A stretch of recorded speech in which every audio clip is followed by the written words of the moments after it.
Hi, hello po sa inyong lahat. Isang mapagpalang araw po sa inyo. Nagbabalik po muli ang Eric's Vlog. Ito, nakikita nyo sa screen nyo itong Taal Volcano. So, mag-update lang ho ako dito ho sa Taal Volcano dahil matagal-tagal na rin ho ako hindi nakapag-update dito ho sa Taal Volcano. So ngayon hong araw na ito, July 17, 2025 ay nagkaroon ho ng pagputok itong Taal Volcano ayon ho sa PBOX at sa mga pahayagan ho sa internet at sa social media ay nagkaroon nga ho ng pagputok. So ang pagputok ho ng Taal Volcano ngayong araw ho na ito ay isang minor phreatomagmatic eruption. So ito ho ay more explosive doon po sa tinatawag na phreatic eruption. So ang nangyayari ho yung hot magma nagkakaroon ho ng reaction doon ho sa tubig. So yan ho ang paliwanag ng PBOX tungkol nga ho dito sa minor phreatomagmatic eruption na nangyari ho sa Taal Volcano ngayong araw ho, July 17, 2025. Ang naganap ho na phreatomagmatic eruption sa Taal Volcano kanina ho ay nag-umpisa ng alas 3:01 ng hapon at ito ho'y natapos ng alas 3:13.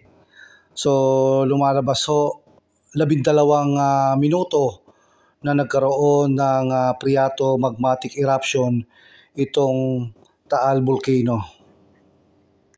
Ayon ho sa PBOX, ang lumabas doon ho sa Taal Volcano sa main crater ay isa hong grayish white. Yun hong pagputok nga ho na tinatawag ng phreatomagmatic eruption. Ayon din ho sa PBOX, ang Taal Volcano ho ay nagkaroon ng phreatomagmatic eruption at ito ho'y umabot sa 2,400 meters above the crater. So yan ho ang mga karagdagang detalye sa pagputok ho kanina ng Taal Volcano kaninang alas 3:01 hanggang alas 3:13 ng hapon. Pagpasok ho ng unang linggo ng July ay nagbabala na po ang PBOX tungkol sa maaaring maganap na eruption doon ho sa Taal Volcano dahil meron ho silang mga naoobserbahan doon ho sa kanilang pagtutok at pagmonitor dito ho sa aktibidades ng Taal Volcano.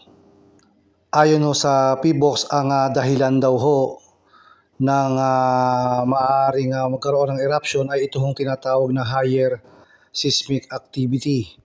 At ang pangalawa ho ay ang pagdami ng paglindol at paggalaw ho doon mismo sa main crater ng Taal Volcano. So yan ho ang pinagbasihan nila kaya nag-warn ho sila sa mga tao na malapit ho dito sa Taal Volcano. So ito ho, ibabahagi ko ho sa inyo ang maikling video tungkol nga ho sa naganap na phreatomagmatic eruption sa Taal Volcano kanina ho ang hapon.